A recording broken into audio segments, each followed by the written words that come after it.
Seorang remaja berusia 17 tahun di Texas, Amerika Serikat harus dirawat 10 hari di rumah sakit menggunakan alat yang menopang fungsi paru-parunya. Hal ini disebabkan oleh rokok elektrik atau biasa disebut dengan vape. Pada awalnya, Triston terbangun dari tidurnya dan kemudian muntah-muntah pada suatu pagi di bulan lalu. Ia juga mengalami penurunan berat badan drastis yang tidak jelas penyebabnya, demam, dan kemudian kelelahan. Remaja tersebut kemudian dilarikan ke rumah sakit. Pada awalnya dokter mengira kondisinya mirip dengan pneumonia. Namun setelah melakukan CT scan, ternyata hasilnya negatif. Kondisi Triston semakin memburuk, paru-parunya gagal berfungsi secara mendadak. Remaja itu pun harus diintubasi atau dimasukkan tabung endotrakeal melalui mulut atau hidungnya untuk menghubungkan udara luar dengan kedua paru-parunya agar paru-parunya tetap bisa berfungsi dengan baik. Seluruh tim medis mencurigai bahwa vape yang diakui oleh Triston telah dikonsumsinya sejak di kelas 8 diduga menjadi biang kerok gagalnya paru-paru Triston. Kami tidak tahu secara pasti apa yang dilakukan oleh Triston, namun ada laporan literatur tentang pneumonitis, hipersensitivitas akibat vaping, kata dokter yang menangani Triston, yaitu Dr. Suzanne Whitworth, dikutip dari Daily Mail. Setelah 10 hari diintubasi, paru-paru Triston kembali pulih, walaupun ia masih harus berjuang keras untuk bernapas dengan baik. Ia bahkan harus kehilangan 13 kilo berat badannya, dan otot kakinya menjadi melemah. Triston juga bahkan harus belajar berjalan kembali.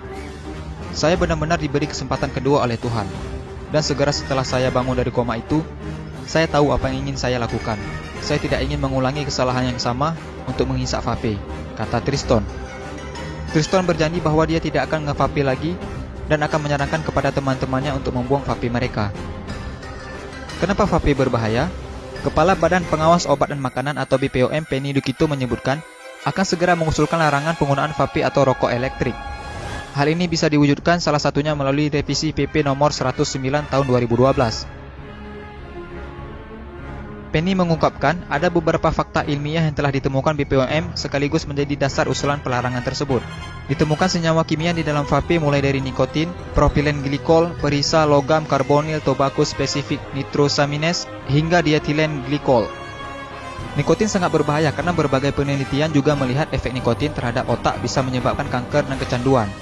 Propilen glikol juga sangat berbahaya karena jika dikonsumsi secara terus-menerus dapat menyebabkan gagal ginjal. Menurut laporan yang dipublikasikan dalam jurnal Investigate Medicine High Impact Case Reports tahun 2015.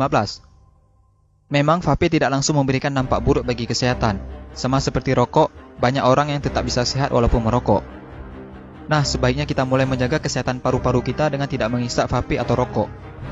Semoga video ini bermanfaat dan jangan lupa di-share juga sebanyak-banyaknya agar teman-teman kalian tidak ketinggalan informasi penting ini.